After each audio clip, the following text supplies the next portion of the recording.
మనం చాలాసార్లు అనుకుంటూ ఉంటాం, నేను దేవుణ్ణి కలుసుకుంటే, నేను దేవునిని చూస్తే నాకేం కలుగుతుంది అని చెప్పి. పరిశుద్ధ గ్రంథంలో ఒక మాట రాయబడ్డది. ఆదికాండము 32:30 యాకోబు, నేను ముఖాముఖిగా దేవుని చూచితిని, ఆయనను నా ప్రాణము దక్కినదని ఆ స్థలమునకు పెనూయేలు అని పేరు పెట్టింది. అతడు పెనూయేలు నుండి సాగిపోయినప్పుడు సూర్యోదయమాయను. అప్పుడు అతడు తొడకుంటుచు నడిచెను. ఈ వాక్య భాగంలో యాకోబు తన జీవితానికి మార్పు తీసుకొచ్చిన స్థలం ఇది. దానికన్నా ముందుగా తన తండ్రిని మోసం చేసి వేరే ఊరికి పారిపోయాడు. తన అన్నను మోసం చేసి వేరే స్థలానికి పారిపోయాడు. అలాగనే తన మామగారిని కూడా మోసం చేసి ఈ స్థలానికి వచ్చాడు. ఆ రాత్రి యాకోబు ఎబ్బేకురేవు అనే స్థలంలో దేవుని ముఖాముఖిగా చూశాడు. చూచిన తర్వాత ఏమని రాయబడుతుందంటే, అతడు వెళ్లేటప్పుడు కుంటుచూ నడుస్తూ వెళ్ళాడు అనే మాట.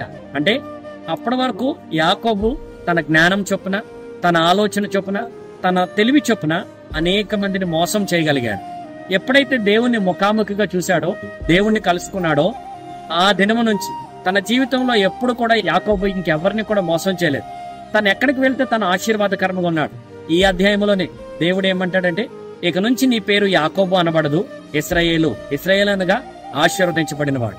యాకోబు ఎలాగైతే ఆశీర్వదించబడ్డాడో, ఈ మంచి సమయంలో దేవుడు నిన్ను నన్ను కూడా ఆశీర్వాదకరంగా ఉంచాలనుకుంటున్నాడు. నీవు ఆశీర్వాదకరంగా ఉండాలంటే ప్రతి దినము కూడా దేవుణ్ణి కలుసుకోవాలి. ఇక్కడ అదే మాట చెప్తున్నాడు, నేను ముఖాముఖిగా దేవుణ్ణి చూశాను అని. ప్రియ సహోదరులారా, ప్రియ సహోదరిలారా, ఎప్పుడైనా దేవుణ్ణి మనం చూసామా? దేవుణ్ణి మనం కలుసుకున్నామా? నీవు నేను కూడా ఆయనను కలుసుకోగలిగితే దేవుడు మనల్ని కూడా యాకోబుని ఒక దేశానికి, లేకపోతే ఈ ప్రపంచానికే దేవుడు దీవెనకరంగా ఆశీర్వాదకరంగా ఉంచాడు. నా జీవితం అలాంటి ఆశీర్వాదకరంగా ఉండాలని దేవుడు కోరుకుంటూ ఉన్నాడు. దేవుడు మనలను, మన కుటుంబాలను దీవించునుగాక.